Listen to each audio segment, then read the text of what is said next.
Well, hi again, everybody, and welcome to another episode of 100 Yards of Football. This is the NFL wrap-up show.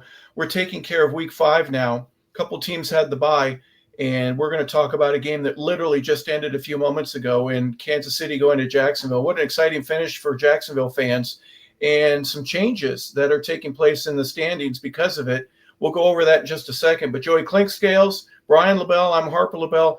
Welcome to the show, everybody. Joey, we'll start with you. Last week, we had a couple of teams that had byes: Atlanta, Chicago, Green Bay, and Pittsburgh in that order. All four of them got a chance to heal up. But I'm going to tease with you now and say, if anyone needed it, Jerry Jones in the offensive line there, the Cowboys, he had four guys this week that were either questionable or just flat out not able to play. There's some other teams like the Commanders in Washington. You get Jaden Daniels back, thank goodness for that, but you're still without a couple of your other key players.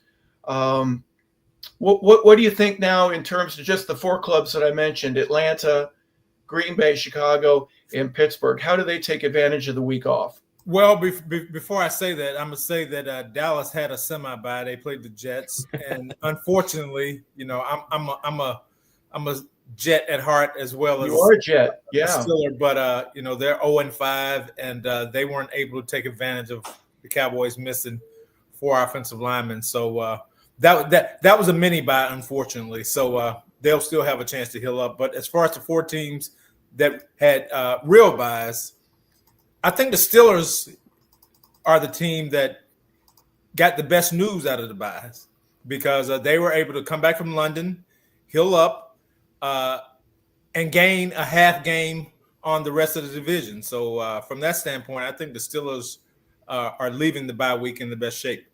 And to explain that just a little bit more thoroughly, Cincinnati, Baltimore, and Cleveland all lost while Pittsburgh had the week off. So guess what? They gained ground without having to do anything other than just watch everybody else play on TV. That's correct. Yeah. Go so next week. That's a full bye, not a half bye, like what you said with Dallas. That's right. And the Jets at 0-5. Now there were two teams that were winless that had some wins this week. We'll go over that in just a second. But what do you do during your due diligence week there, Joey? What's the biggest thing that you always want to glean from getting a couple of days off? You want to look at what your players do and what we do on 3rd and 5 and how we're predictable and all the and what we haven't done well during the season thus far that we probably should work on. Is that a part of what the philosophy is? Oh, absolutely. You want to go in and you want to change some of the tendencies that you have. So if you're a 3rd and 5 play action team, maybe and you always go to the right. You always go to the right. Yeah, exactly. So you're going to change tendencies. You have time to do that from a coaching staff perspective during this time, along with everything else. You're just going to evaluate where you are as a team, the things you need to do better. You're going to bring in guys for workouts. So if your punter is not doing well or you lack depth at a position, you're bringing guys in to work out to see if you want to sign someone to the practice squad and elevate the practice squad guy up who already knows what's going on. So it gives you opportunity to take a deep breath, see where you are as a team, see where you need to get better. Again, self-evaluate and kind of go from there. And Brian, also, you want to just give your guys a couple of days off to rest.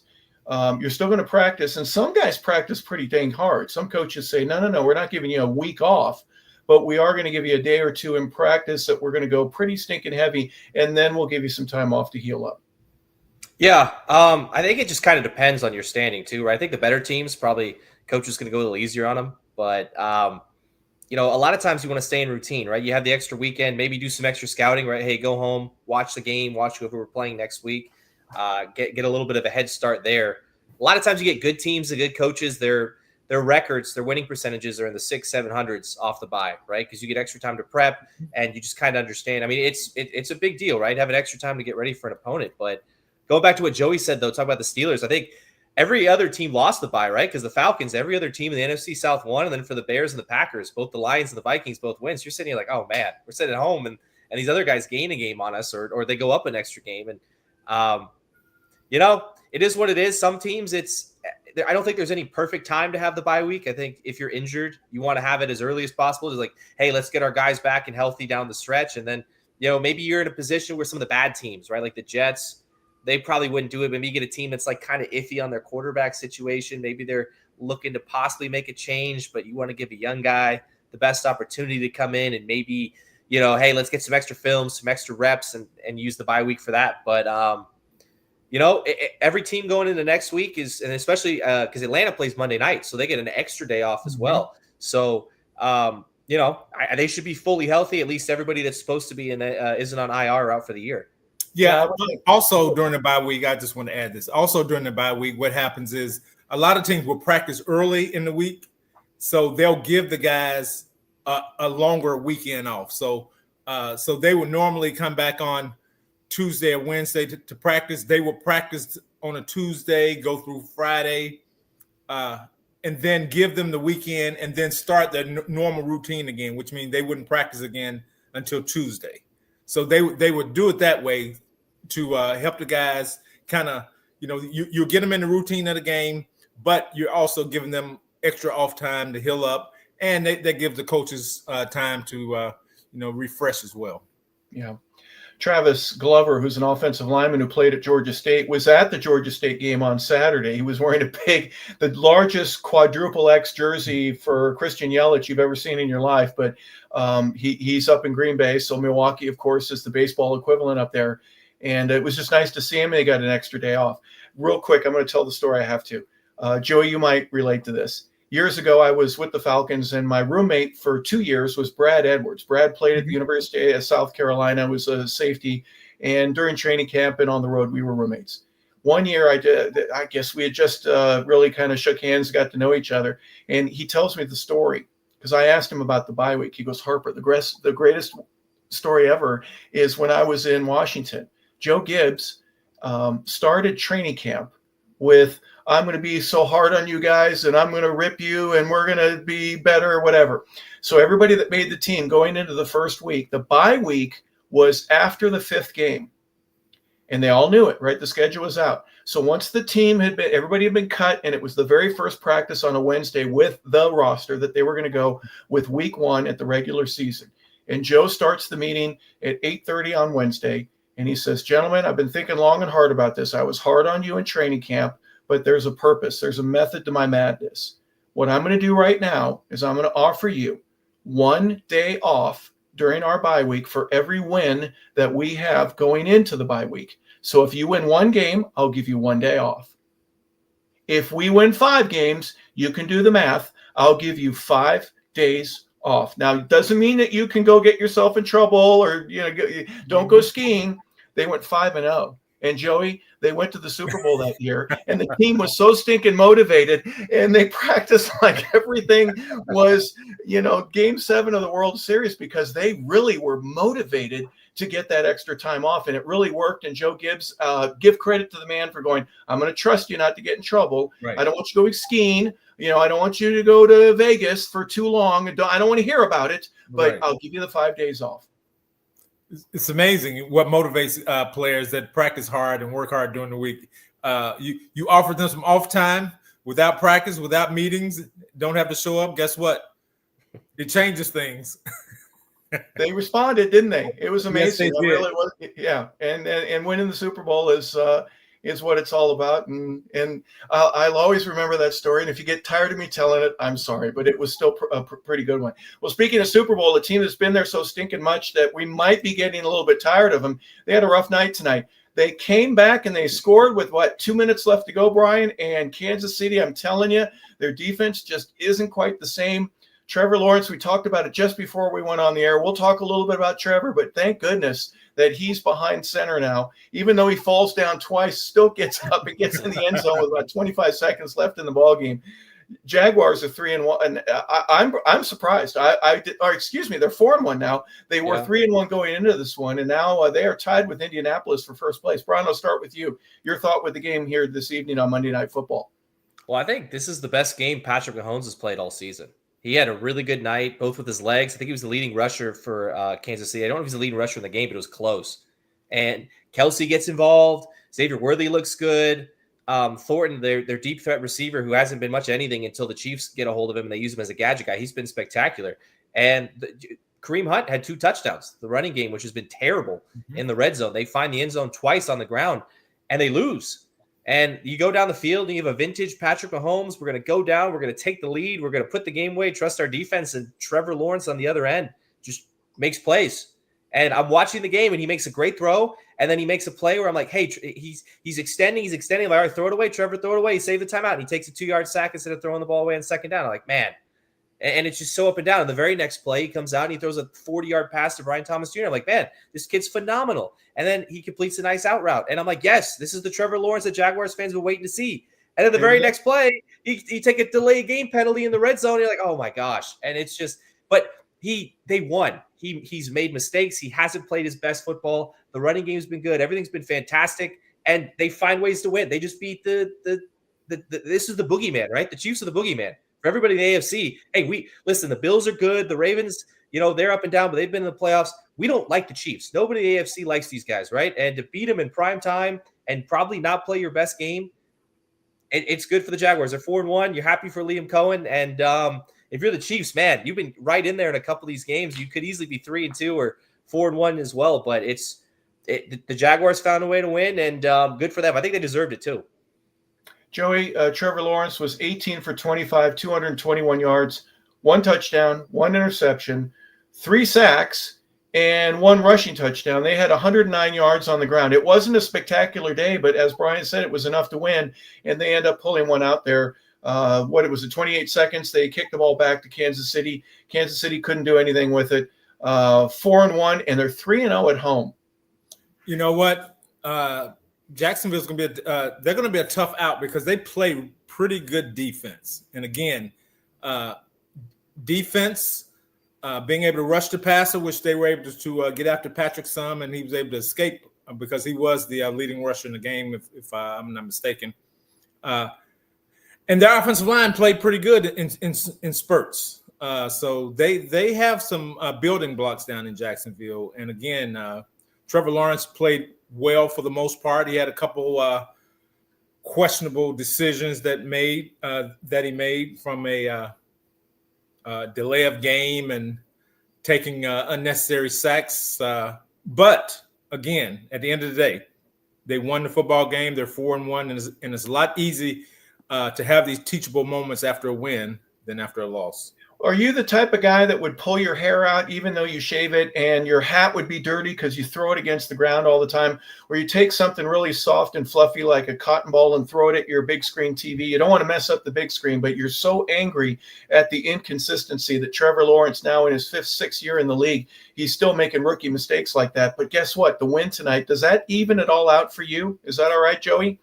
Well, yes and no, because now we're talking about the Eagles a little bit, and we'll get there. We'll get there later. Where you want to pull your hair out, but at the on the other end of the spectrum, you win the game, which they didn't do this week. But Trevor, he's still in that growing phase. And to be fair to Trevor, he's had, since he's been there, he's had 3 or 4 different offense coordinators, along with 3 different head coaches. So if we're being fair to him, every year is like his rookie year. So his development so far this year has been really good. Brian, I'm going to bring a couple names up for you. Joey mentioned defense. So Eric Armstead, a former 49er, he's on this team. Travis Hunter, of course, Devin Lloyd, Devon Hamilton, Tyson Campbell, Eric Murray, but Foye Oluokun, remember him from the Falcons? And they said, we don't want to pay this guy. He only had 14 tackles here today. What the heck? I mean, why would Atlanta let a guy like that go? All he does is just get in your way and get people on the ground. Shout out Yale, right? Yale Bulldog. Yeah. But their defense is good. They're a phenomenal unit. I will say this. Travis Hunter maybe played the best game of his very young NFL career tonight. He had 2 or 3 instances where he's one-on-one with Xavier Worthy, one-on-one with Travis Kelce. One was a 3rd down where they get off the field, and then he goes up, makes a spectacular play. I still know how he made that catch. I think it was like a 45-yard pass that Trevor he was up. It's a prayer, right? But you give your guy a chance, and there's very few quarterbacks in the league where you're willing to kind of throw it up in a double coverage and give a guy a chance to make a play like that, right? You get the Justin Jeffersons, you get the, maybe the Jamar Chases, but there's not a lot of guys who you trust to just throw it up and make a play. And he did that. And he didn't score a touchdown, but I think they were about 50-50 on his snaps. They said they were going to do that tonight between offense and defense. He played very, very well. I can't really point out anybody. Now, if the Jags had lost this game, I'd be pointing at Trevor Lawrence a little bit differently, right? Where you and Joey were talking about how it's a lot easier after a win. But there's no one on this roster that really played bad.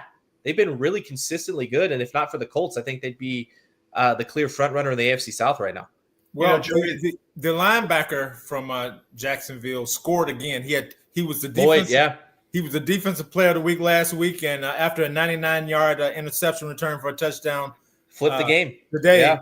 He'll probably be that again this week, is what I'm guessing.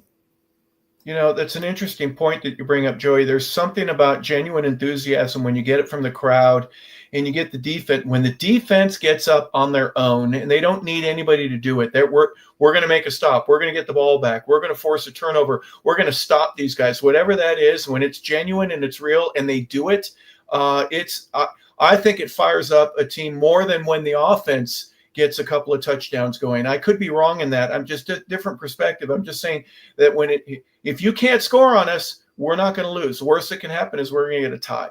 Well, I'll ask this question. When was the last time the Jaguars had a big game? This is the biggest game Jacksonville has had in what? AFC Championship game, maybe? Yes. Tom Brady, almost.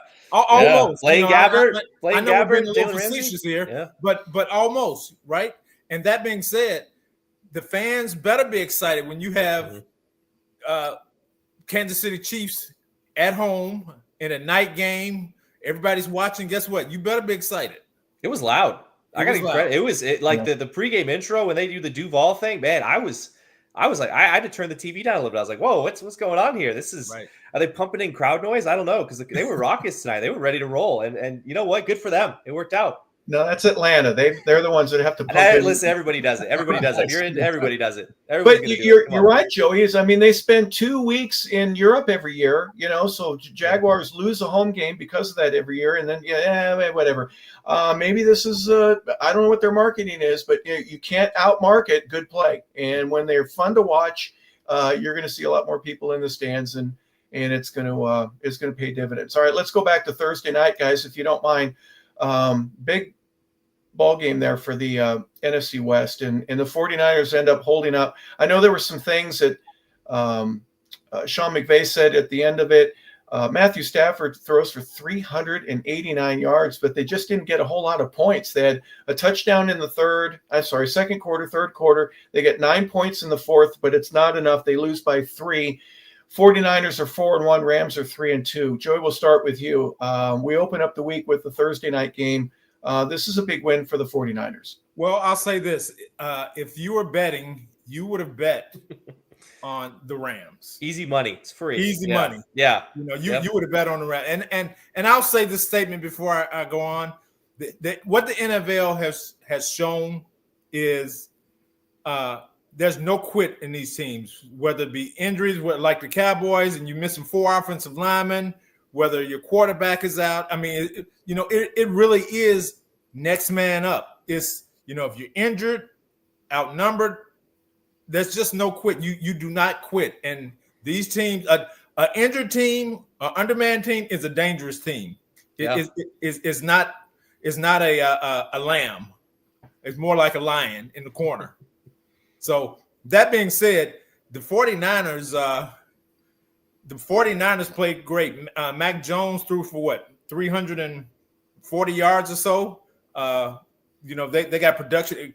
Kendrick Bourne, who was a throwaway with the Patriots when Mac Jones was there. They were there together, and then he was a throwaway. Yep. He has his best night as a pro. What can I say? The defense played well enough to get stops when they needed to get stops. And despite what the quarterback for the Rams did, it was a pretty exciting game. It really was. It was a great way to start the week. Brian, I will share this. If you go to SoFi Stadium and the Rams are at home against the 49ers, you'd never know. Home game. You'd never know. It's the Niners home game. Yeah. They travel so stinking well. Man, I'll tell you what, give them a lot of credit because they're traveling for Mac Jones and Jake Tongs and Kendrick Bourne, right? They're not traveling for hey, listen. And they limped off the plane, right? Purdy is out, Kittle is out. We talked about it on the preview show on Tuesday. I don't think none of us were like, get him out of here. 49ers don't have a chance. No, this is nothing, especially once they ruled Purdy out. But a lot of fight in this team. If you would have told me Mac Jones is going to drop back 49 times, I said that they're going to get killed. This game's not going to be close. He's going to have to drop back that many times to throw because they're going to be down 3 touchdowns the whole game. But give the Niners a lot of credit. I mean, honestly, because this is a game I think everybody was like, hey, the Rams are very, very good. We've watched them every week leading up to this, and there's really no holes in their game, right? And there really weren't a lot this week, except for they had two big miscues. Kyron Williams has the fumble on the goal line that, you don't want to blame the game on one play, but that's a big play, right? You punch it in there, the game's over, doesn't really matter. And then you have Stafford lost a fumble as well. But Fred Warner, who's just phenomenal. I think he's one of the best defensive players in the league. I think by and away he's the best linebacker. Is just anytime he's on the field, this defense has a fighting chance, right? They're shuffling guys in and out. Oh, by the way, they didn't have Bosa either, right? He's out for the season. So correct. It didn't matter. It didn't matter though. They found a way to win. It's a division rivalry, so it's a Thursday night game. It's supposed to be ugly, but I thought it would be ugly more so like, hey, turn it off a little early because the Rams are gonna, they're gonna put the Niners to sleep pretty quickly. Yeah, you have a lot to play for. Joey, if you don't mind me saying so, is Kyle Shanahan kind of like MacGyver, where he can take a piece of bubble gum and a toothpick and some electrical tape, and next thing you know, something's blowing up, right? He does with guys that he shouldn't even have on his roster that are making touchdowns or making big tackles or doing stuff on special teams. I really give credit to his ability to create magic out of a roster that every week is baling wire and duct tape holding it together. Well, recently he's been able to turn water into wine. I will admit that. He's been a little bit of a quarterback whisperer. We say that about Kevin O'Connell, but this guy's a little bit of a quarterback whisperer too. Everybody that comes there, they learn a lot, and either they stay there and play or they leave and they get better. So he's in that same category, if not the ringleader of it right now. Well, they're in first place in the game up on the Rams, and especially because they beat them, they got a tiebreaker. Minnesota becomes 3-2, and as you just mentioned, the quarterback whisper. Are they whispering in Cleveland right now? 17 points. They're 1-4. Dylan Gabriel goes 19 for 33. He's got 190 yards in the air. 2 touchdowns, no interceptions, sacked twice. Joey, I'm not really disappointed if I'm any fan in Cleveland right now. It's his first game. He did okay, but Justin Jefferson had 7 catches. Carson Wentz throws for 236. He's got a touchdown, and Minnesota gets a win.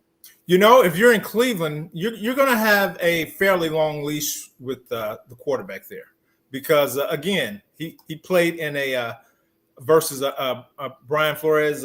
What's new about that, Joey? They've been long leashing quarterbacks for the last 20 years, 24 years. Right. Well, you know what? If he keeps playing like this, because it wasn't spectacular. It was very efficient. Again, he didn't throw any interceptions. He didn't lose the ball down the field. He got rid of the ball quickly when he had an opportunity to. He didn't take any major steps back and giving up big yardage. So he did some things. He was really efficient in this play. So you're going to keep giving him opportunities before you go to the next guy, even if you make it to the next guy, which I think they probably will at some point just to see what they have. But this guy played – he played well. And, again, in that offense, you want to get the ball on your 3rd, 5th step. You want to get it out of your hand, okay? And he does a really good job of getting that back leg planted and getting rid of the ball. Joey, you mentioned the next – is Joe Flacco on the sideline going, goodness grief, I can do this. Why am I not playing? I'm only 41 years old. Please give me another shot. Come on, guys. No, I don't think – if I'm being quite honest, in this offense, it doesn't seem like Flacco processes quickly enough with certain things. I mean, the things that you saw Dylan Gabriel do from a processing standpoint, it's like he knew exactly where he wanted to go with the ball. And, you go up, you read the defense, and you have an idea before the ball's ever snapped where you want to go with the ball, okay? Whether your progression is starting on the left side because of the way the defense is set up or on the right side. But you have an idea right now where you want to go with the ball. Now, on the snap, within the first second and a half, that pre-snap read that you have is completely gone. It's something else, okay? The shell is coming down, you're in man coverage, whatever, and this tight end is going down the middle. Once you get to that 3rd step, I know I'm going to this tight end. If that safety's out of the middle of the field, I'm going there right now. okay, or I'm going outside. So Gabriel seems to process that a little quicker, if I'm being honest, than Flacco did.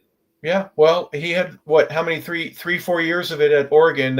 You can't get any quicker than that. You got to make your decision like that, and you do, and you learn how to do it that way, and that's why he's impressed. Brian, you mentioned at the beginning the bye week where Green Bay and Chicago both get to sit and watch, and they lose ground. Vikings got to keep pace with the Lions. We'll talk about them in a little bit, but are you satisfied with the win on the road if you're a Viking fan right now? Yeah. I think you look good enough to win.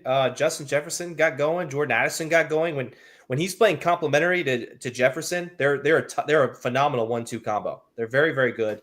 The quarterback play, we still don't know. I don't know the extent of J.J. McCarthy. I don't know if he's going to play next week. I don't know if maybe they would want him to play next week because Wentz is playing well and they're riding the hot hand. But to go overseas, I think the Vikings are 5-0 overseas. I think they're the only team that's undefeated overseas right now. So credit to them for that. But this Browns defense is nothing to scoff at now. They're pretty good. That Myles Garrett guy line up across from Carson Wentz every single day. He's a scary dude. And they kept him in check for most of the game. They said, hey, we're either going to run away from him or we're going to double team him or we'll bootleg the other side, but that guy's not going to beat us. And they did a pretty good job. They made sure of that. But to what Joey was saying, I'm going to give a lot of credit to Dylan Gabriel. To go out there and say, hey, your first start is overseas against a Brian Flores defense, right? Against a team that's reeling. We're 1-3. We don't have a lot to play for right now other than maybe pride because, I don't think there's playoff aspirations in Cleveland, Ohio right now. I mean, how bad the division is if the wheels fall off with the Steelers, maybe. But I think half the fan base was saying, hey, Shedeur should be the number 2 anyways. But Gabriel took it all in stride. And, I think he did a really, really good job. And I think he was able to, at least solidify himself for next week and going forward, because I think it puts him in a better spot. But credit to him. They could have won this game if the defense makes one more stop. But I think if you're the Vikings, anytime you can get a win, especially overseas without your starting quarterback, it's pretty good. If I could say one thing about the Shedeur thing and why I believe he's not the number 2 quarterback. I believe he's not the number 2 quarterback because let's just say halfway through the game, something happens and Gabriel gets hurt or he has to come out. I think they want a true evaluation of Shedeur. And you want to give him a full game plan. Let him start a game, finish a game. Let him start 2 games, finish a game. I don't think you get that same evaluation if you bring a kid in at the number 2 quarterback and he has to finish a game, if that makes sense. So I think if you're really going to evaluate the next guy, you have to evaluate the next guy off a full game. You have to give him the same advantages as you've given the other guy instead of, maybe a half game where he goes in, mentally, maybe he's not where he needs to be and he takes 5 sacks, because he's the backup quarterback. Now when you go in as a starter, your mindset is completely different. So I think from that standpoint, I think it makes sense to have Flacco as the backup quarterback because he's done it more often than not. Yeah. I would think on that thought then, Joey, it would not be a surprise to me going into the bye week if Cleveland says, you know what, we're going to let Shedeur start in our next game after the bye week. Now you give him even a little more time to prep and to get himself mentally, physically, everything ready that you would. But you know what? Here's another thing, Brian. You mentioned Cleveland. Then the goal on their list, if they had won this game, they go, oh, well, we're ahead of Baltimore. We've already surpassed Baltimore in our division, but they can't quite do that yet. If you would have told a Browns fan at the beginning of the season, hey, through 5 weeks, you're going to have the same record as the Baltimore Ravens. We're going to be better than Baltimore. Playoffs. We're in playoffs, yes. Yeah. They would take it. They would take it. Absolutely. Yep. Yeah. But not now that we know that it's 5 weeks later. All right, what's going on in Vegas? They're 1-4 right now. And they jump out to a 3-0 lead at the end of the first quarter, and then the second and third quarter, the Colts turned it on. 20 points in each of those 4 quarters. They didn't have to score in the fourth quarter; it was over. Joey, give me a 4-1 Indianapolis Colts. Is that a surprise in your eyes? It is a surprise, given that who the quarterback is. However, if we were voting for MVP after 5 weeks, Daniel Jones would probably be third in the MVP vote. That's a surprise. No one anticipated that. No, you would say either you're out of your mind, either Baker Mayfield or Dak Prescott would win it. Sam Darnold's in there too right now. Sam Darnold would you have Sam Darnold, Baker Mayfield, and Daniel Jones are 3 or 4 front runners for MVP right now. That's what I'm saying. So that being said, after 5 weeks, Daniel Jones has led this team. He hadn't thrown, I think, 1 or 2 interceptions maybe, but he's played really efficient football, and they've depended on the running game because they have a really good offensive line. He hadn't made a ton of mistakes. He's been able to get out of trouble because he's athletic with his feet and get the ball down the field. And guess what? They have a pretty freaking good defense. And when you can win the line of scrimmage, which the Colts have been able to do, offensive and defensive line of scrimmage, you have a chance of being a pretty good team.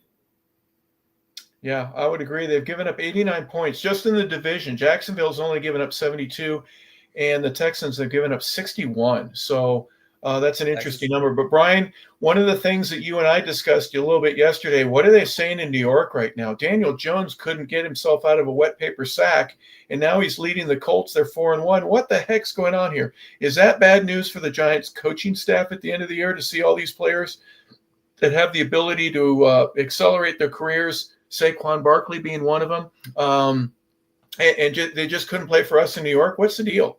I think it added a little gasoline underneath Brian Daboll's seat, right? I think it might have done that because imagine being a Giants fan, you're turning off the 1:00 game, you're like, oh my gosh, we just got bullied by the New Orleans Saints. The winless New Orleans Saints bullied us, and then you flip and you say, oh, Colts are up 40-6 right now. No big deal. They're throwing passes to Anthony Richardson right now. That's how much fun they're having on the field. And my team can't find the end zone more. We can't score more than 14 points against the worst defense in the NFL in New Orleans. So yeah, I think it's bad for them. I will give Daboll a lot of credit because they came out firing week 1, right? Jackson Dart's first game, and they massive upset against the Chargers. They looked really, really good. And for about a quarter and a half, they looked really, really good against the Saints. And then the wheels just kind of fell off. And I think part of that, a young team, that's going to happen, right? You got a rookie running back who makes a mistake. You got a rookie quarterback. It's growing pains. It's whatever. Malik Neighbors isn't out there, right? He's not your safety net, your cushion. But I think as a coach, you're kind of supposed to right the ship, right? Calm things down. Make sure it doesn't get that way, But, man, kudos to the Colts. Give them a lot of credit. They're very well coached. They're making it look very, very easy as well. And if you're the Raiders, it's never too early to start a mock draft, right? You know what I mean? You're probably picking the top 3. I'd start. I don't want to give up on Geno because I think I'm kind of 50-50. Some of the plays are his fault, some of them aren't. But Bowers being out, Gene T, he's going to take time to develop. But hey, the Chiefs lost. If you're a Raiders fan, you get to watch the Chiefs lose in prime time, right? I guess that's the next best thing to winning. But not a lot else to be happy about. Yeah, it's a tough one there. You mentioned a little bit about New York and New Orleans. Gosh, you just laid an egg. You said the Giants started out like they knew what they were doing. 3 fumbles, 136 yards rushing. Jackson Dart had 202 yards on 26 completions, 2 touchdowns, but 2 interceptions. That's 5 turnovers. I don't know where you're going to be, where you're going to win. So, Brian, I'll start with you. The elation, the jumping up and down, the high fives, then the interviews, all of that was great. And then they got off the plane in New Orleans and they forgot to play. It's interesting. I'm going to give a lot of credit here to Spencer Rattler. He played a very good game because the running game was okay. It was up and down. They're kind of by committee now, right? You get Kendry Miller's there. He's decent. I don't know if he's going to take over the starting job or if Alvin Kamara is a trade target. He's a guy they might move on from. But Kamara's still been pretty good. But, consistency, right? 21-31 from Rattler. It's a game. If you look at the schedule, there's not a lot of games where you really think this team has a chance to win, right? I understand every week you think you go out, you win. But if you're the Saints, this is a game on your schedule. You think, hey, we got a chance here, right? And then they get bullied a little bit early on. They kind of right the ship, and it was kind of the opposite of the Giants, right? They started off really badly, but then they flip it, and then they're able to take control of the game right before halftime, and they never look back. The defense played really, really well, and Jackson Dart looked like a rookie. Scatterbo looked like a rookie, but Spencer Rattler, with not a lot of talent on that roster, has also looked pretty darn good himself. He's not my guy. I'll be forced to admit it, but he did throw for 225 yards. He had a touchdown, no interceptions. They only rushed for 88 yards, Joey. I don't know how they won it if it wasn't for those 5 turnovers. Yeah, it's the turnovers. The defense called in the turnovers. Yeah. That's how they won the game. If I'm in New Orleans right now, being over and watching the Giants win last week, I'm not thinking this was a winnable game. But I'm telling my guys we're going to go out, our backs against the wall. We're going to beat somebody, and we're going to go on a roll. And guess what? They came in, they played tough versus the Giants. They caused turnovers, they caused interceptions. Then offensively, they hit the big play down the field, and you have a rookie left guard playing who played pretty good in New Orleans. Then again, you have speed on the outside, but you're rebuilding. Basically, you're rebuilding. So if I'm the running back, I probably would like to be traded because I'm a veteran running back. I still have something left in the tank, and I really don't want to be a part of the rebuilding process. So I'm certainly entertaining a trade, but this in my opinion, this is a big setback for the Giants because defensively the Giants are really good. Obviously they missed their best receivers after the year. I mean, but you got 4 studs on that defensive line if you're the Giants. So you should have been able to dominate the Saints offensive line. And quite frankly, there were times when that wasn't the case. Yeah, didn't happen. It was a 2-point game at halftime, and then Giants just fell apart offensively in the second half. They didn't score.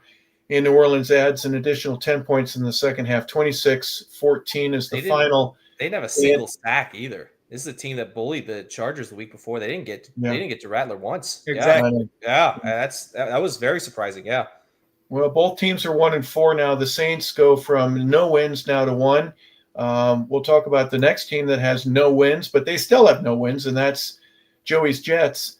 Cowboys, it was 3-3 at the end of the first quarter. Then they get 20, and then they score again in the third and the fourth quarter. I don't think the Cowboys have it all together yet, but you know what? They're 2-1, and at least we go on the road. It's not against Samson. We're just playing a team that is half a bye week, as you mentioned, Joey. But it's a good win on the road if I'm a Cowboy fan.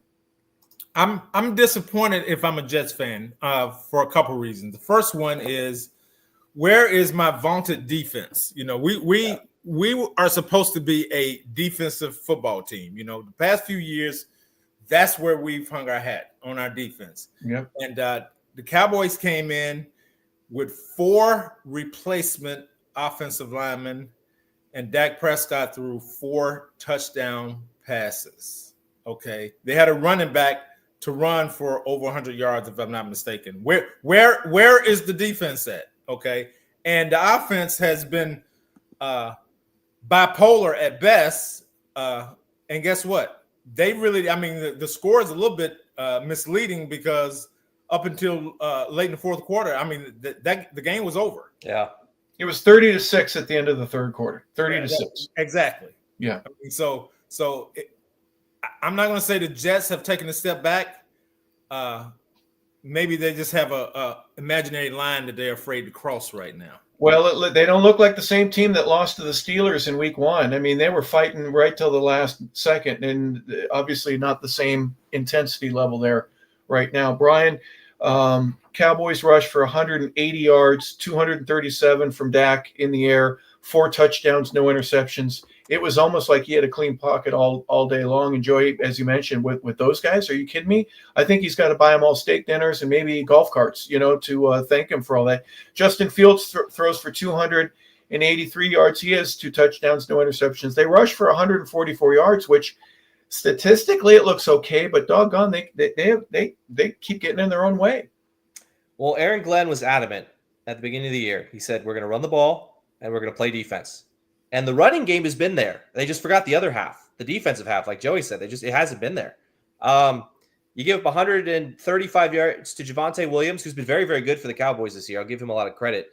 But they also gave up 14 yards to second-year man Ryan Flournoy, an unknown guy. Just listen, anybody that wasn't getting covered by Sauce Gardner was just having their way with this defense. Jake Ferguson had 2 touchdowns.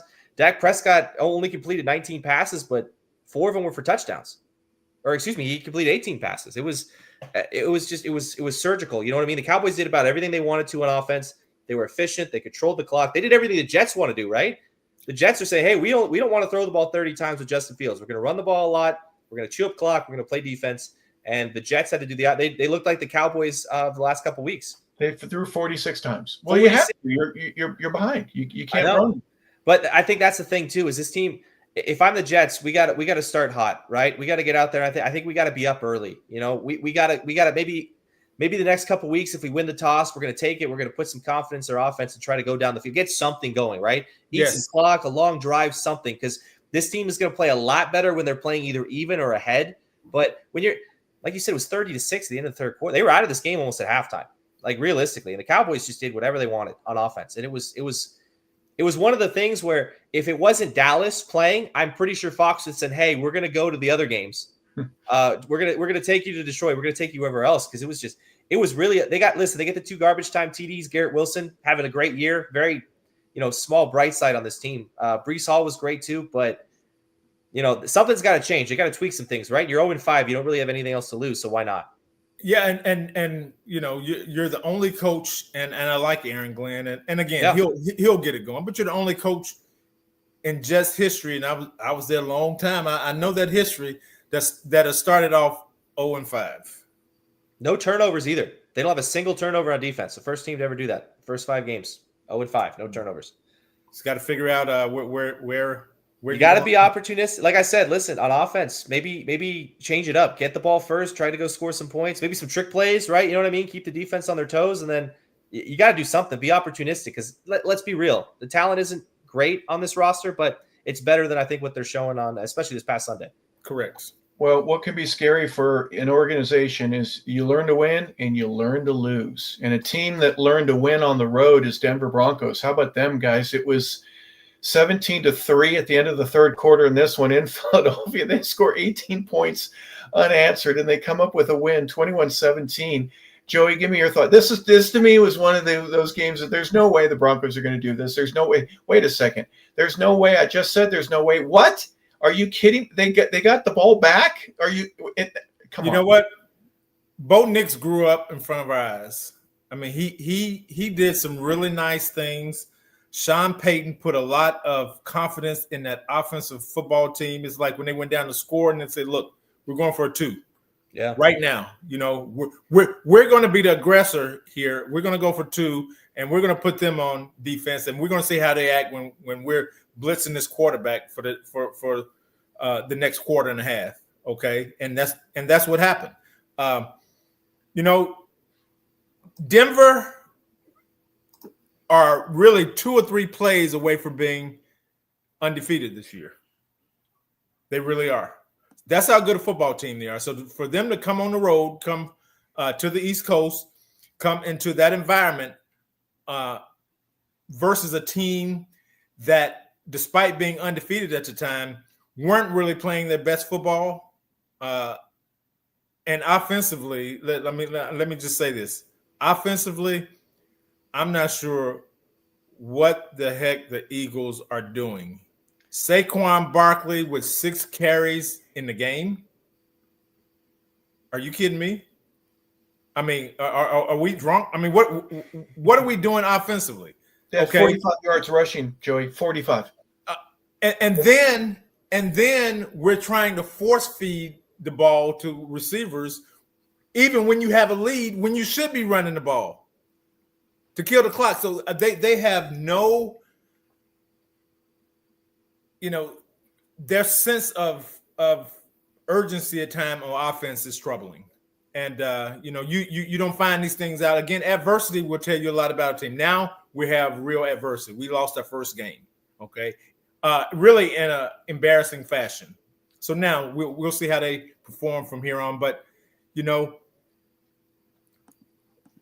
coaching from an offensive perspective bothered me by the Eagles in this game.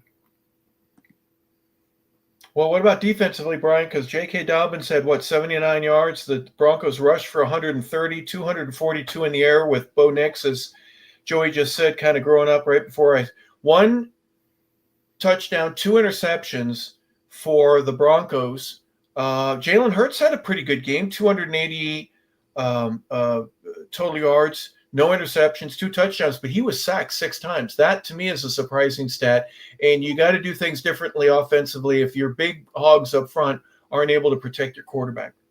Well, what's weird is this is the first time in years that the Eagles have kind of gotten bullied up front, right? This is a team that's very, very used to being able to control the pace and control the line of scrimmage on both sides of the ball. And I will say this as a Falcons fan. Listen, I'm always going to hate on Sean Payton, right? I can't like the guy, but is there another coach in the league that on the road, you got momentum? He say, hey, let's go for 2 here. Let's go take the lead. Why not, right? Their offense isn't really moving the ball. They can't run it. I trust my defensive backs. Let's go. You get a young Bo Nick's still a young quarterback. He feels a lot older than he is, right? Because how much trust they put into him and how well he plays. And I don't think he's a superstar yet, but he's doing everything right.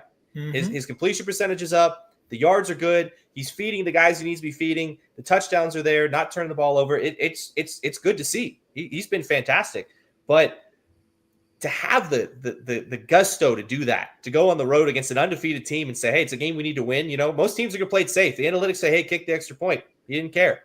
They end up winning the game because of it. Now you get the field goal that's added onto it. But if you're Philadelphia, I think the perfect remedy is you got a short week against the Giants, right? So I think you got a get right game on Thursday. But yeah, I mean, they had 11 carries as a team, I think, less than that, right? I think they only had like right around 10 carries as a team in total, which is absurd. I mean, I've seen them. I've watched some 14, 15 play drives where they have 10 or 11 rushes just in one go. Exactly. And it's just weird. The offense looks out of sync, right? It almost looks like a Super Bowl hangover, but it's a little different, right? It's the chemistry seems a little bit off, which is weird because Hurts and Brown and Smith and all they've been playing together for a long time. This isn't like a year one, sort of offense that you just threw together. But, a lot of people were criticizing Jalen Hurts for not being able to throw the ball. He did a little bit in this game. The one touchdown pass to Saquon Barkley on the little wheel route was phenomenal. But if you take that out of the equation, this offense was very vanilla. Wasn't exciting, not a lot of big plays, and they didn't score a lot of points. And they first loss of the season, so it's not like the sky is falling, but it's I'm going to be interested to see if they can get it right on Thursday. Yeah, it's just no real continuity with this offense right now, and it's been that way all year. It's not just this game; it's been that way all year. And to be fair, the offensive line is banged up, so they Dickerson got hurt again, and he missed. And the right tackle. Lane Johnson was in and out. I mean, so they aren't what they have been up front, and maybe that has something to do with the run game as well. However, the play calling this is the play caller's first time calling plays, okay, and I don't think there's any continuity in the play calls right now from an offensive perspective. So that's troubling. Joey, they're still in first place, but they struggled at home against the Rams, and they struggled against Tampa Bay. They won both of those games, but they could have lost both of those games. Mm-hmm. They didn't, but I'm wondering if there is a hole in the dam that is a little bit bigger than the finger that's trying to plug it. Commanders are 3-2. They're right on their tail. I didn't think the Commanders were going to win this week, but doggone it, we'll talk about them in just a second. I'm not saying that the Eagles aren't a very good football team, but you guys are showing me, or at least getting me to believe that they're not as good as we've seen them in the past. Something's going on, and maybe they get it right, but 4-1 isn't a bad place to be. But they could be literally they could be 2-3 right now. But without question, I mean, we saw this last year with the Chiefs. The Chiefs won 9 close games, 1-score games last year, and it didn't show up until it showed up in the Super Bowl. But they won those games, and it's hard when you have to continue to win those close games when something is off, and I think they know something's off. Well, a team that's needed about 5 years to win 9 games, that's Carolina. They're now 2-3. They beat a bad Miami team that had the lead going into the 2-minute warning there. Tua was 256 yards, 3 touchdowns, no interceptions. He was sacked 3 times. Guys, they rushed for 19 yards, the Miami Dolphins did. So shame on them for even showing up if that's all they were going to do. You know what I mean? And Carolina isn't that good, in my opinion, to be able to do that. But guess what? They got the win. They'll take it, right? It's the National Football League. If you're going to give me a win, I'll take it. Well, Joey? Carolina, guess what? They had a running back to rush for over 200 yards. Yeah. That's where the game is won. Their physicality was a lot better than Miami's physicality. And you know what? The quarterback, Bryce Young, played well enough to get them a win. Wasn't spectacular, but it was a pretty efficient game. I think he had 2 touchdowns, 1 interception. But they were a balanced football team. And guess what? Miami is not a balanced football team. It's Tua or it's nothing. HN, he had what? 16 yards on the 16 ground. yards rushing. Yeah. I mean, you can't win that way. You have to be able to run the ball in the NFL. And a lot of times, again, I didn't see the game firsthand, but you can't. A lot of times they're in shotgun because of Tua, so they aren't under center a whole lot. So you can't run the play action a lot to fool people or give the illusion of running the ball when you're always in shotgun. And guess what? It doesn't show up till it shows up, and unfortunately, I don't think it's going to turn out well in Miami for a lot of people. Yeah, you've made mention that earlier, and they just keep proving you right, don't they? I don't want to be right. Yeah. Mike McDaniel's going to be a phenomenal offensive coordinator, offensive consultant somewhere else next year. Yeah. Someone's going to get a steal of an offensive coordinator next year. Well, but man, Tyreek Hill gets hurt, and you think, hey, we should run the ball, right? We should probably run the ball a little bit, take some pressure off our quarterback, who just, since he's been here, has been absolutely just running for his life in the pocket, right? Just the 2 experiences, dropping back and then having to avoid 2 guys and hoping Tyreek Hill is downfield somewhere, right? That's what it's been since he's been the quarterback there. But I'll give him a lot of credit because he kept him in this game. They couldn't run the ball at all. The difference in this game was the Panthers had 239 rushing yards as a team, and the Dolphins had 19. I think that was the difference in the game. 2 teams that are kind of in similar spots, Panthers feel a little better because you win. Rico Dowdle, he's pretty good now. I don't think this Miami defense is if you want to talk about bad defenses, they're just what they've been able to do so far this season. It just hasn't impressed me in any capacity. But Panthers end up winning the game. Dolphins end up losing. The ground game was the difference. That was the difference. Carolina had 1 game won. Miami also 1 game going into this one, and Carolina's now 2-3, and they're on a winning streak. So congratulations to the Carolina Panthers. Next game we're going to talk about, guys. I don't know how to say this anything other than would anyone have expected. I certainly hope that nobody is saying that Jim Harbaugh is going to be losing his job at the end of the year, but there's so much going on there that we may not really know about. But this is bad. I mean, if you're a Baltimore Ravens fan, when's the last time they've been anything close to this right now? As we were teasing a little bit earlier, they're tied with Cleveland at 1-4 at the bottom of the division. It was 44-10 is the final. It was over really by the end of the first quarter. C.J. Stroud throws for 4 touchdowns. They rushed for 167 yards, and Baltimore rushed for a total of 44.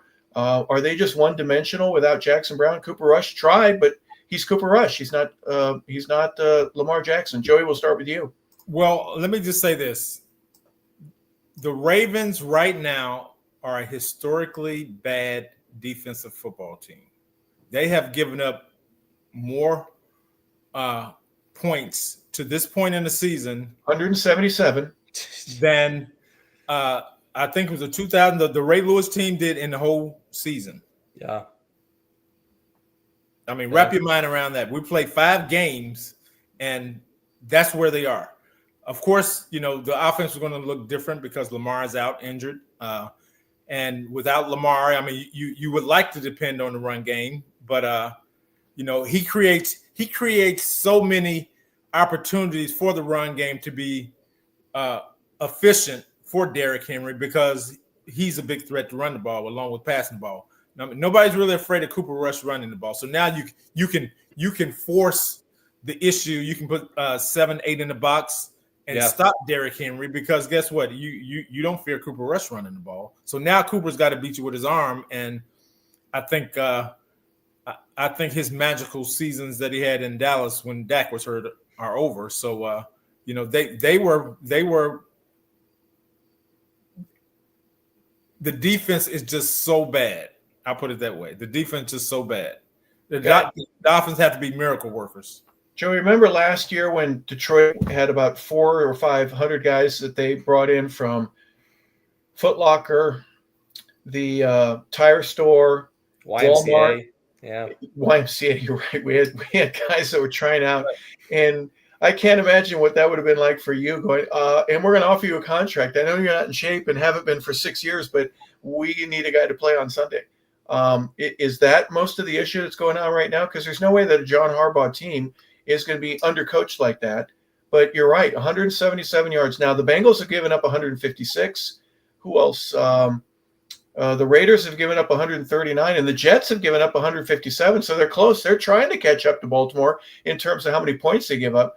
But it's just bad. Brian, I'll just get your comments here. You said this yesterday. They are a bad defense.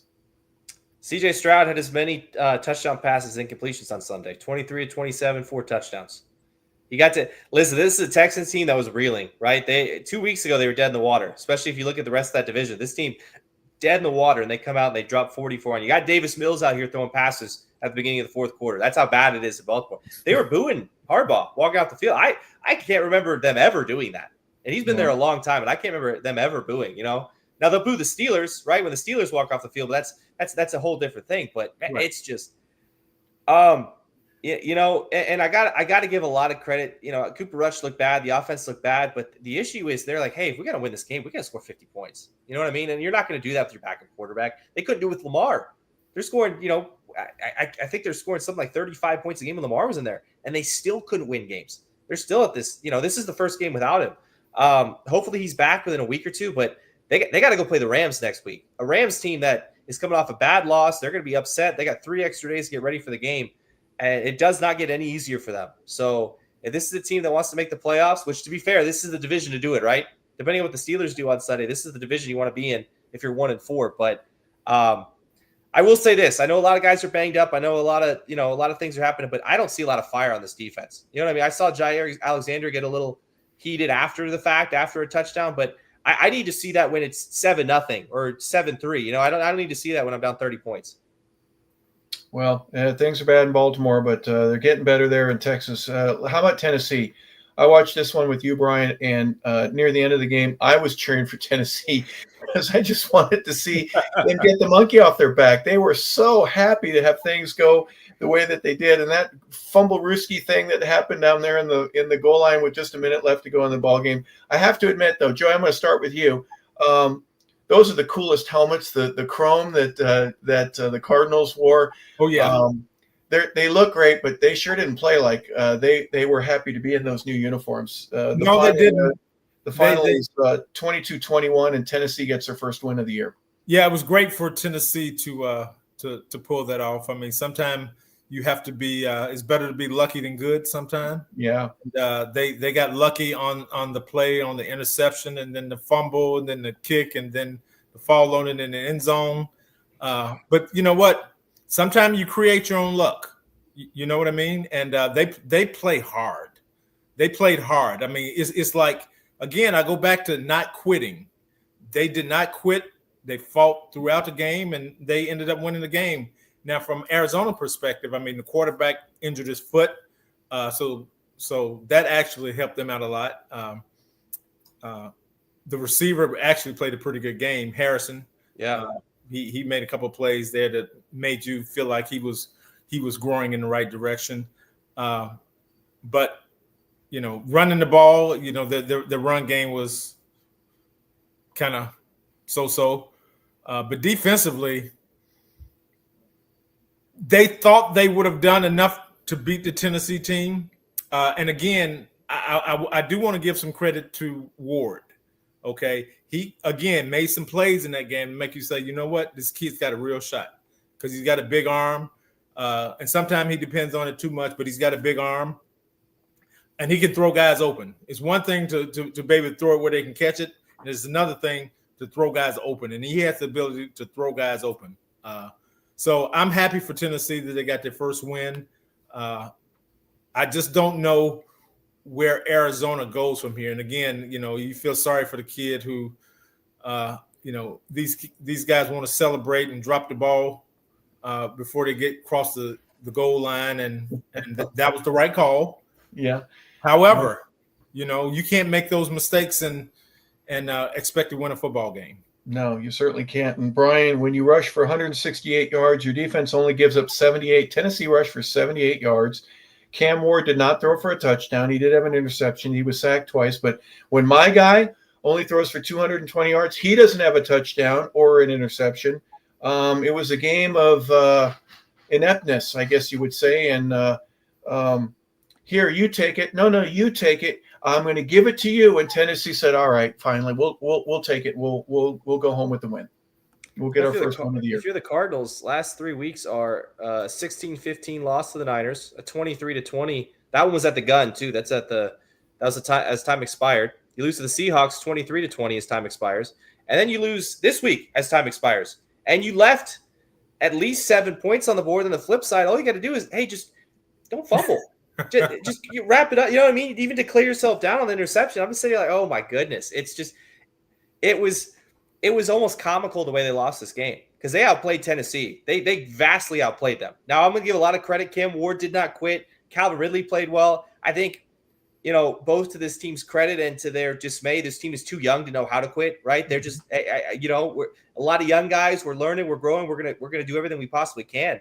But man, if you're DeMercado just dropping the ball, oh man, I still thought he kind of scored. It looked close, but man, that's a tough one to chew on, especially because Trey Benson's out, he's on IR, James Conner's out for the year, and this is a guy who's trying to win a starting running back job in the NFL, and then to do that, to have a great run, get to the outside, makes the guy miss. Yes, I'm gonna go ice the game, and then he just, oh man, it's rough. Give credit to Kyler, he didn't do a ton, but he did enough to win. He had a rushing touchdown. They ran all over the Titans. I think they did what they wanted to do, but it's why you play 60 minutes, and the stats don't mean anything if if the score doesn't back it up, right? So credit to the Tennessee Titans, man. Cam Ward gets his first win. If I don't want to say it's a Music City Miracle Part 2, but it was pretty close, right? I mean, geez, if you're the Titans, you're stoked for the win. If you're the Cardinals, it's just how the heck do we lose? You had 2 big plays to go your way, and that's it. I mean, really big plays. I mean, game-changing. You had 2 game-changing plays to go your way. Yeah. It's a 14-point swing. Yep. It's 14 points, and you lose the game by 1. It's tough. Well, speaking of game changers right now, they went with throwback jerseys. It was ugly jersey. Well, I don't dislike the Seahawk old jerseys. Hey, I wore those. I wore that Tampa jersey. That one right there. The creamsicles? Creamsicles. I wore that when I played there. Number 83. Bless you, my son. Any priest would say that, right? That's it's bad. But hey, I don't care what color jersey is. If I got Baker Mayfield right now, we were talking about MVP candidates. All he did is throw for 374 yards, 2 touchdowns. But doggone it, this is what the 4th or 5th game that goes right down to the final play, or pretty dang close, and they keep finding ways to win. Tell you what, that head coach, I'm gonna give him a lot of credit down there, Todd Bowles, because he have these guys ready to play 60 minutes. Okay, and guess what? They need 60 minutes. Not 59. They're playing 60. They need 60 minutes. But again, it's hey, when you talk Tampa, it starts on the offense. Start with Baker, and Baker has played exceptional football right now. He's played MVP caliber football through 5 games. Yeah, and since really from the last half of last season up through now, I mean, you could arguably say he's been, if not the best, one of the best 2 or 3 quarterbacks in football. And the rookie receiver, he comes back. Like Buka. He comes back home. Yeah. He's from that area, and he has another big game. The running game was stalled a little bit. They missed their starter. You had the other kid in. I think he only rushed for like 40-something yards or what have you. But, and defensively, they were able to bend and not break. But, again, this was a shootout. Darnold threw for over 300 yards and 3 or 4 touchdowns as well. But he had a key interception that went off a kid's helmet. That really was the difference in the game. But I tell you what, this was the most exciting game of the weekend for sure. Yeah. Philadelphia and Denver might disagree, but, Brian – Joey just mentioned what Sam Darnold did, 4 touchdowns, 1 interception. They rushed for 122 yards, and their defense, the Seahawks defense, only gave up 56 yards on the ground. How do they lose this game? Baker Mayfield. Yeah, It's Baker magic, right? I mean, listen, right now, if MVP was voting today, I'm voting him my MVP. He's got to be, right? It's just what he's been able to do. Ibuka's fantastic. I think he's incredible. And if you're an Ohio State alum or fan, this was a phenomenal game. It seemed like every pass completion was either Jackson Smith and Jigbo or Ibuka, and you're just like, oh my God, these are our guys. You know, we had all these guys on the same team on the same sideline. But it was just Brian. What's your philosophy now about if you're in a fantasy league and you need a wide receiver? Where do you want to take a fantasy wide receiver from? If he went to Ohio State or Brian Hartline coached him, he's on my team. He's on my team. Right now, I can't argue that. I can't argue that at all. It doesn't matter. They're just churning out first round talent, right? Chris Olave is an afterthought. Garrett Wilson, he had another touchdown. It's ridiculous. It's unbelievable. But I got to give a ton of credit to Baker Mayfield because this is a good Seahawks defense. They've been very stingy coming into this game, and they're at home. Mike Evans is out. Chris Godwin's still not healthy. Buck Irving is out for this game. They did a phenomenal job stopping the run, and it didn't matter because Baker Mayfield just went 29 to 33, and he had 2 touchdowns, and he had, I think it was 379 yards. Yeah. I mean, give credit to Sam Darnold, too, because he played just as well. I mean, he had 341 yards and 4 touchdowns himself. They ran the ball well. I mean, this was a game where you felt like if it's one bad bounce, right? When you get 2 really good teams like this, it literally was. It's just Sam's just trying to do a little too much, and the ball, it's just off of someone's helmet, and the ball doesn't even, it just changes trajectory slightly, right? The spiral stays the same. It's a perfect ball, and it's just right in Levante David's hands. And that was the difference. That was it, you know? Kudos to the Bucs. I think they're a real contender in the NFC. I think they should have beat the Eagles. I think they should be undefeated right now. But I think the Seahawks are right there too. I think they're a team to watch out for, especially if you're, another NFC West team right now. But this was the best game of the day. It was a lot of fun to watch. If you had any of the players in fantasy playing this week, it was phenomenal. If you like points, it was phenomenal. The fact that, it was the primetime game is fantastic. A great watch. If you're the Seahawks, honestly, I'm not going to beat myself up too much about this. They played very, very well against a very good team. They very easily could have won. And I still think they're going to probably be I think we'll see them in the playoffs in January. Well, Joey, as much as Brian just did to say that both those teams are going to be playoff contenders, someone in Detroit's going, hey, don't forget about us. Yeah. Pretty ho-hum win, 37-24. Lions are 4-1. Give me your perspective on this game. Well, the Lions did what they needed to do to win the game. I think they knew that, the Bengals are undermanned for sure. Although Chase, I think, scored a couple touchdowns and the other receiver scored 1. But the quarterback play in Cincinnati is, if I'm being kind, not very good right now. And defensively, they're going to struggle. They don't have a ton of talent on defense, although Trey Hendrickson had 2 sacks, if I'm not mistaken. But, Detroit did what they needed to do. The quarterback was efficient. Amon-Ra St. Brown had a score. Both running backs scored. One scored on a pass for a touchdown. The other one had a touchdown run. So they played efficiently. Defensively, they did well enough to win the game and cause havoc on Cincinnati. And they're just happy to get through this game and go on to the next game. Brian, your thoughts of Detroit, ho-hum. It was 37-3 at one point, 21 late points, but the game was over by the end of the third quarter. It was 28-0 or 28-3 at that time. Sorry. They scored 9 more points, Detroit does, in the fourth quarter, but their defense is okay. They're not terrific yet, but they are working on becoming what would be formidable. They give up 85 yards on the ground to the Bengals, and the Bengals are a mess right now. They need a bye week. They need about 4 bye weeks is what they need to get healthy again. They need to buy players. That's what they need. They need to buy players. They need a break until Joe Burrow's healthy enough to come back. That's what they need. Just take a sabbatical until Burrow can come back. I think there was halfway through the second quarter, I think Jamar Chase was their leading tackler, the Bengals. So, that's never that's never – no, it had 3. That's never a good sign. That's not something you ever really want, Listen, Lions did what they needed to do. They ran the ball. They distributed the wealth a lot too. This was some gadget plays in the red zone. It's a lot like Ben Johnson never left. This offense is still top 10. They look really, really good. Jared Goff has been nothing but consistent, right? The whole point in his career, he's just been very, very good, very, very consistent. Doesn't turn the ball over, gives you a chance to win, right? He's fantastic. He's playing great football in Detroit. Two teams going the opposite directions. Lions are figuring it all out and saying, okay, we're back to I want to say they're almost back to where they were last year at this point. And if you're the Bengals, it's just I don't know. Hey, listen, there's plenty of good defensive players in the top 10 in the draft this year, right? So at least you got that to look forward to. Well, I don't think they're – go ahead, Joey. No, I was going to say, well, do at the trade deadline, do you try to move Hendrickson? Because they just paid him. I don't know. It depends on the dead money, you know? I don't know. Well, it's not a ton. He doesn't have a contract. He's in the final year of a contract, and maybe he's going to want a new deal anyway. If I can get a pick back, maybe you got to, because that'll free up $30 million probably going forward, because they're going to pay him $30 million a year. I think he's absolutely a deadline target. Yeah.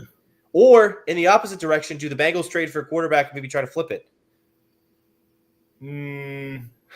What quarterback? Jameis Winston is just he's sitting. Listen, at least if you're going to lose, at least have some fun doing it, right? I think if you feel like you have a chance to actually win football games and get to the playoffs, I think you go get a Jameis Winston, because I don't think you get a rookie guy. I think you get somebody who's been there and done it before, like a Jameis. Because if let's just say their bye week is week 8 or week 9. Okay, so, and I don't know when it is, but if that's the case, and the Steelers come back to the pack, and the Browns keep being the Browns, and Baltimore doesn't win many more games, then yes, I go get a veteran quarterback, because I think I have a chance to a real chance to win my division. So I try to get a veteran quarterback. Yeah, they got 2 more games before the bye. Yeah. Now here's the thing: one of those games against the Steelers, if they can win that game, winner of this division might only win 8 games, right? This could be an 8-win team hosting a playoff spot with how bad this division is. So I just think it's interesting. I don't know, but yeah, I think they either buy or sell at the deadline 100%. Yep.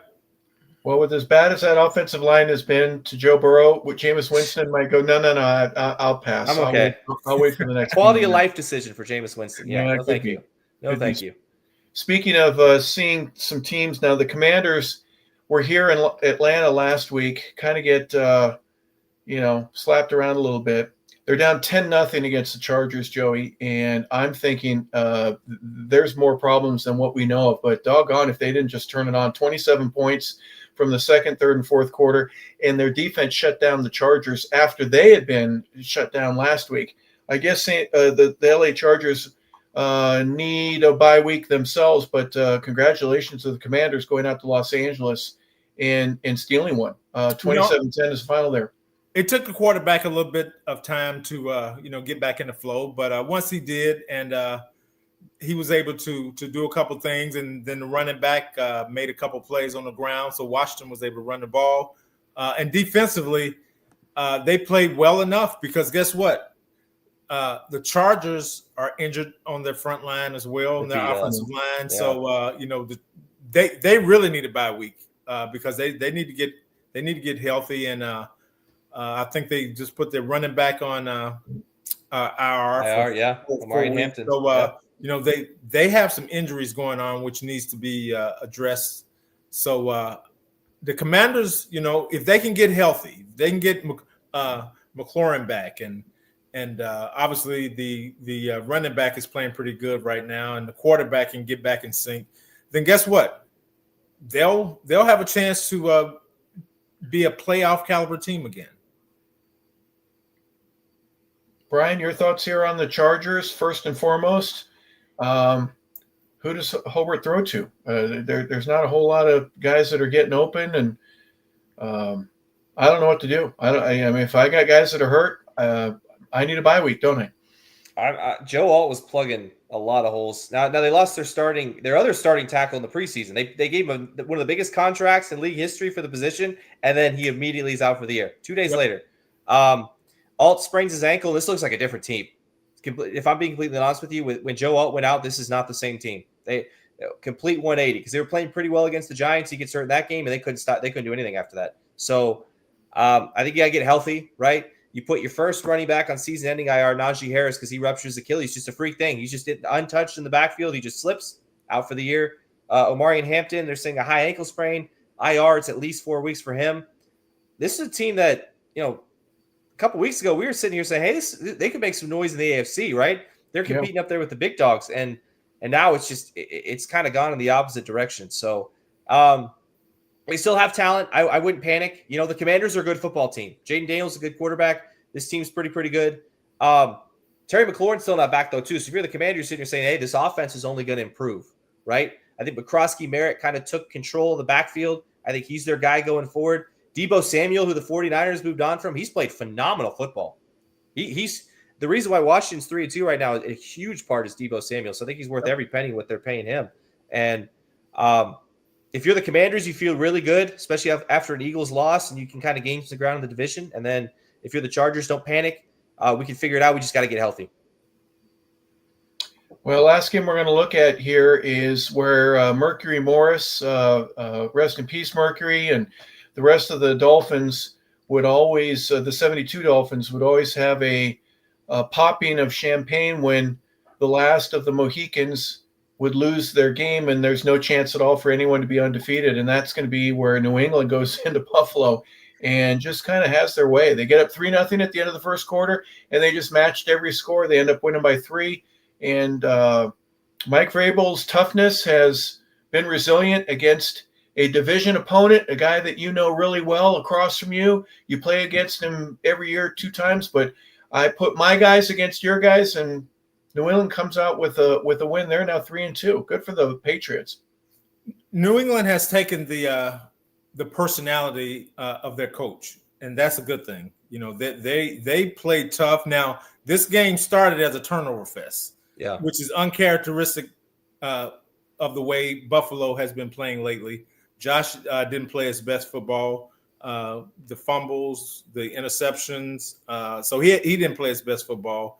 But all that being said, the second half was really, I'm going to give a lot more credit to the Patriots than take it away from Buffalo, because I think the Patriots grew up a little bit. I mean, they had a running back to fumble, and guess what? Then they had to depend on him. A guy gets hurt, they had to put him back in the game, and he scored twice. Yep. Okay. The quarterback made probably the biggest play of his career in the fourth quarter, where he had a guy hanging on him, and he had to throw the ball to Diggs in what I'm calling the Stephon Diggs Bowl. Yeah. And Stephon came back with a chip on his shoulder, wanting to prove the people in Buffalo wrong that he didn't deserve to be traded. And guess what? He had 146 yards. He played really well. You know what? What can I say? Another young quarterback, another second-year quarterback that's growing up on the big stage, and he played really well.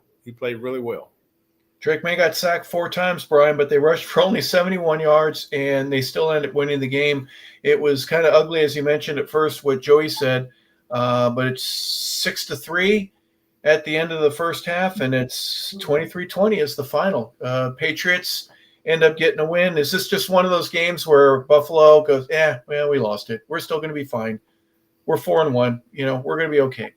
I mean, it's a big deal for the Patriots, because you get a whole generation of Patriots fans right now that are in their early 20s that have never seen a bad football team except for the past couple of years, right? They're used to success, and there's a way they do things. And Buffalo's been the talk of the town. This is a team that a lot of people have penciled in, just about for at least the AFC Championship game. But they didn't run the ball particularly well. They didn't score a lot of points. The defense was stout. They played very, very good defensively. A lot of bend but not break. You know what I mean? Like, hey, we're going to give Josh Allen these little 5, 7, 9-yard pass completions, but he's not going to beat us over the top, right? We're going to keep everything in front of us. They did exactly that. They stopped the run, which James Cook has been running wild all season. Even last year, he's been fantastic. They did a great job keeping him in check.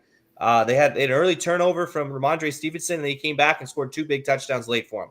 So some veteran leadership. They got a plethora of running backs. I don't think they can kind of figure out, who's the bell cow yet, but they're still by committee. But Joey, the play you alluded to where Drake May, he rolls out and he turns a 3 or 4 yard sack into I don't remember. I think Diggs got 7 or 8 yards, gets out of bounds, keeps the drive rolling. But I don't want to sound like Chris Collinsworth doing a Sunday night game with the Chiefs, but it was very Josh Allen like, right? It was very Patrick Mahomes like, right? It's just the way he was able to do it. It's he looked good, and he didn't play his best football. They only scored 20 points, or excuse me, 23 points. They beat a very, very good Buffalo team on the road in prime time. And if you're a Patriots fan, you're feeling great. This is a good win for you. Without question. And just on the side note, those uniforms Buffalo had on, I really like those. Those were nice. The announcers did. They said, "Hey, we can't see the names or the numbers." That's kind of a big deal. Yeah, those ice whites I think that's what they called it. They were nice. I enjoyed those. Yes. They were not. Hey, they're you burn them now though, right? Because you lost them. You can't wear them again. You got to get rid of them. Yeah, it's unfortunate, but you can't wear them anymore. I used to love when they would go to the throwback with what I call the OJ helmet. Remember when OJ's head was so big that his ears and his forehead were sticking out of his helmet, but the buffalo that wasn't moving, it was there. It was just standing there, the white helmet. And if you remember, Joey, the AFC with the Colts, the Dolphins, the Jets, the Patriots, and the Bills all had white helmets. Yes. So I even think the league said somebody do something about that. And then the Bills went with the blue helmet with the red streak in the buffalo, and the Jets went to green. The Patriots went to silver. The Colts left town, and I guess Miami is the only one that stuck it out. But I mentioned the Arizona helmets that they had with the chrome. Kind of a burgundy, really dark. I think we're going to see a lot more of that. You know what I mean? Just there's too much money in it.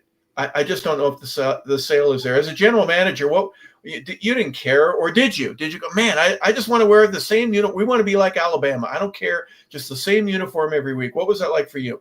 No, you didn't. You didn't care as a front office guy. Anything to make the players play better, if they got excited by wearing a different jersey or a different helmet. I'm all for it. Well, and you get extra gear that you can either give away at Christmas or to some of your buddies, and that's not a bad deal either. That's true. Very true. Now, are some of the best uniforms ever the baby blues for the San Diego / LA Chargers? Oh yeah, those are still a hit today. Anytime they wear those, it's very popular. Yeah, absolutely. Yeah. The Lions, the Honolulu blue, it's close, right? I like those too. They did nice. A good job with some of those. Yeah, but you know what? Those uniforms that the Dolphins wore last week, the black with the not this past week, but orange. Those were different, but I really like those too. They were different. I like them. Yep. When Denver switched from a light blue with the D with the horse kind of spitting the thing out to the darker blue, I didn't like it until they won the Super Bowl. And then I go, they look pretty good. So it doesn't matter what the uniform is. It all looks good if you win, right? They all look there. Right. They all look great if you win. Yeah. Yeah. And Kansas City hasn't changed their uniform. The Raiders haven't changed theirs. Steelers have done nothing to it. And that's pretty cool too. So. All right, guys, real quick, let's just look at the standings. Who's leading each division? The AFC East, the Bills are 4-1. Steelers had the bye week. They're 3-1. They're ahead in the AFC North. The South and the Colts are 4-1, but Jacksonville now is 3-1, so good for them. The Chargers are 3-2, tied with the Broncos in the AFC West. In the NFC East, Philadelphia is 4-1. The Commanders are 3-2. The Lions are at 4-1 right now. 2-1-1 is the Green Bay Packers in second place. In the NFC South, Tampa is 4-1, and so is San Francisco in the NFC West. They're 4-1 as well. Any surprises there, guys? San Francisco is the biggest surprise to me, given where they are and the injuries that they have sustained. The fact that they're 4-1, I really thought the Rams were going to run away with this division, so maybe not so fast. Brian, how about you? The season ended today. Both the Colts and Jaguars are in the playoffs. Steelers in the playoffs as well. So it's a lot of surprises in the AFC. Chiefs are teetering a little bit right now. I mean, that division's kind of weak, but we just saw that they look beatable. And for Jacksonville to do it in prime time, they look beatable, and that's bad. You know what I'm saying? It's like the heavyweight fighter, and someone finally hits him, you see a little bit of blood, and everyone's like, "Oh, wait a second, maybe we could beat these guys." So wide open right now. A lot of really good teams. It's been a lot of fun so far through the first 5 weeks. I think parity. You coach against Kansas City a little bit differently now, going and correct me if I'm wrong, Joey, I would say, guys, they're going to open up and give you a chance to win this game. It's up to you, but they're not going to give it to you, but you can take it. It's a different philosophy than playing in Atlanta. In Atlanta, if I'm coaching against the Falcons, I'm going, they're going to give you a chance to win the game. It doesn't matter. It doesn't matter. They're not good enough to beat you unless you beat yourself. Don't beat yourself. Kansas City has an opening that we haven't seen in a decade. I would agree totally. Now, Kansas City is going to continue to get healthier. Rasheed Rice is back 2 weeks right. too. Yeah. When Rice gets back, and and they're going to have a bye week coming up too. So they're going to continue to get healthier. So they're going to become more dangerous. But yes, there's a spot there that if we don't beat ourselves and we do the right things, we have a chance against this team. Well, you heard it first. Where the Jets, the Dolphins, Tennessee, Cleveland, Baltimore, they all need multiple bye weeks, including the Jets. So they'll take one. They need 3 or 4 of them because maybe they can beat the bye. But that's my joke for today. All right, guys, thank you so much for your time. Folks, this has been the NFL Wrap-Up Show, and we appreciate you being a part of it. We meet every Monday evening after the final of the Monday Night Football game. We talk about what happened over the last couple of days from Thursday to Sunday to the Monday night game. We did that again tonight. So thank you to Joey Clinkscales. We thank Brian LeBel, and we appreciate you being a part of the show today. This is Harper LeBel saying thank you for tuning in to 100 Yards of Football. And again, thank you for being a part of the NFL Wrap-Up.